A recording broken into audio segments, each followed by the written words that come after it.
BJP सांसद मनोज तिवारी ने दवाई घोटाले पर कहा कि लगता है कि ये बहुत बड़ा घोटाला है, शराब घोटाले से भी बड़ा और दर्द देने वाला घोटाला। मनोज तिवारी ने कहा कि आर्थिक लाभ के लिए दिल्ली की जनता के साथ खिलवाड़ हुआ है और हमारी मांग है कि जांच होने तक स्वास्थ्य मंत्री को सस्पेंड कर दिया जाए। पूरे मामले पर देखिए बीजेपी सांसद मनोज तिवारी से प्राइम न्यूज की ये खास बातचीत।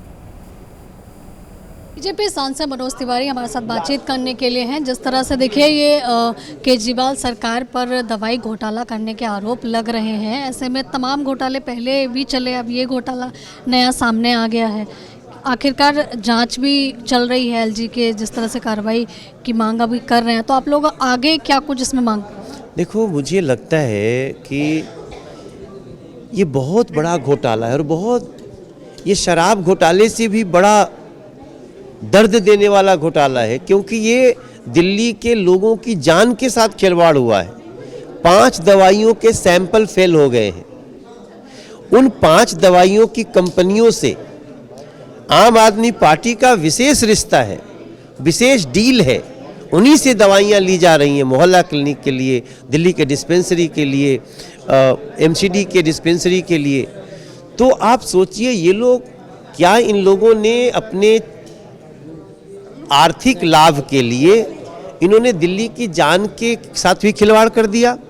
ये सब कुछ जांच हो रहा है, थैंक्स टू एलजी महोदय जिन्होंने जांच का ऑर्डर दिया है, और हमारी मांग है कि जांच होने तक स्वास्थ्य मंत्री को सस्पेंड करना चाहिए। तो ड्रग कंपनियों पर भी क्या जांच के आदेश इस तरह के कुछ होंगे?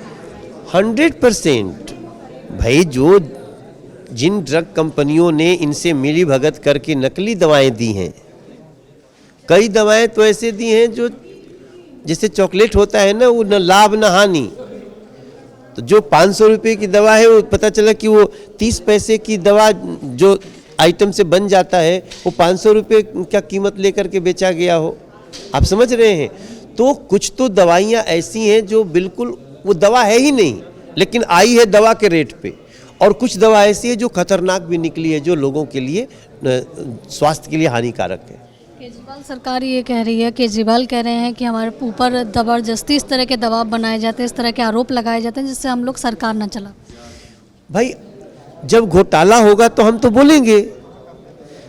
आपको ये थोड़ी कहा गया है, चुना गया है कि आप लोगों की जान के साथ खेलिए, दिल्ली के लोगों को, बच्चों को शराबी बनाइए, शराब पीने के लिए प्रेरित करिए। इसके लिए तो नहीं दिल्ली की जनता तैयार है कि मंदिर, मस्जिद, गिरजाघर, गुरुद्वारा के सामने, स्कूल के सामने शराब की दुकान खोलिए। तो अब जब ये फंस चुके हैं, अब आप देखो, जब इनको जांच के लिए बुलाया जाता है, जिसमें इनके ऑलरेडी 3 लोग जेल में हैं, तो इनको विपस्यना याद आ जाता है। अरे भाई, ये विपस्यना नहीं है, ये पसीना छूटना है।